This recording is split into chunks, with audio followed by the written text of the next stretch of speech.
ই লেটারের name হচ্ছে ই। বাংলায় যেটাকে আমরা দীর্ঘ ই পড়ি, যেটা হর্ষ ই যেটা একটু শর্ট করে পড়তে হয়, দীর্ঘ ই যেটা লং করে পড়তে হয়, লম্বা করে পড়তে হয়, ঠিক একইভাবে দীর্ঘ ইর মতো এটার নেম সাউন্ডটা। ই লেটারের সাউন্ড আছে পাঁচটা সাউন্ডের মধ্যে প্রথমে আছে যেটা এ। আমরা দুইটা কনসোনেন্টের মাঝে যখন ই সাউন্ড আসে তখন এটা এ আসে। দীর্ঘ ই যেটা আমরা যেটাকে একটু লম্বা করে পড়ি, লং ই, ই এটার সাধারণত শব্দের শেষে থাকে বা এক সিলেবল যদি হয় তখন এটা দীর্ঘ ই সাউন্ড আসে। যেমন মি, হি, এইগুলাতে দেখা যায় এটা লম্বা করে পড়তে হয় বা সাউন্ড করতে হয়।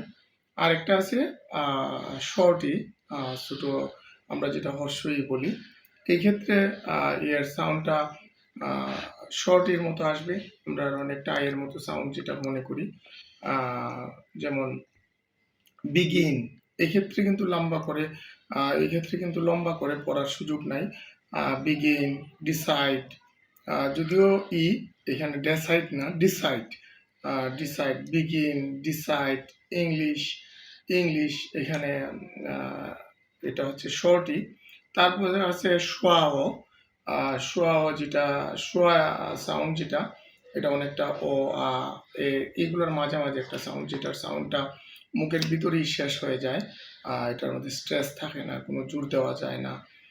যেমন প্রবলেম, এটা অনেকটা এর সাউন্ডটা শোয়া যখন হয় এটা সাউন্ডটা অনেকটা ও এইগুলোর মাঝামাঝি একটা সাউন্ড আসে, তবে এটা মনে হয় মুখের ভিতরেই এটার সাউন্ডটা শেষ।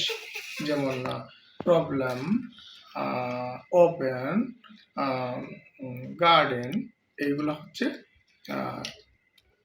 সোয়াই সাউন্ড। আরেকটা হচ্ছে ই এর সাউন্ড, কিন্তু এটা আসবে এর মতো। ই সাউন্ড কিন্তু আসবে আর মতো। এটা যখন আর কন্ট্রোল হয়, যখন এর পরে যখন আর থাকে তখন দেখা যায় এর সাউন্ডটা আসে আর মতো। এবং এই যে আর এর সাউন্ডটা আমরা অনেক সময় বাংলায় অনেক শক্ত করে উচ্চারণ করি, ইংলিশে দেখা যায় এই আরটা উচ্চারণ করার সময় এরা হালকা উচ্চারণ করে। আমরা কিন্তু এই আরটাকে অনেক শব্দ করে বা স্ট্রেস দিয়ে উচ্চারণ করি, যেটা ইংলিশে হয় না সাধারণত।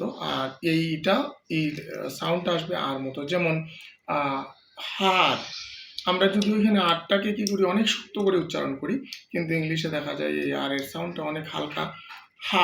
এই যে রর মতো আছে কি নাই এমন একটা সাউন্ড, ওদের উচ্চারণটা, আর এর উচ্চারণটা হচ্ছে এখানে আর মতো, হা। আবার ঠাম, এই যে আরটা এত শক্ত করে বলা যায় না, আর এর সাউন্ডটা আসবে আর মতো।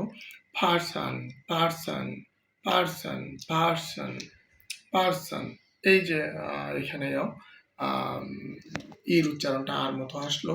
তাহলে এখানে আমরা পাঁচটা সাউন্ড পেলাম ইর।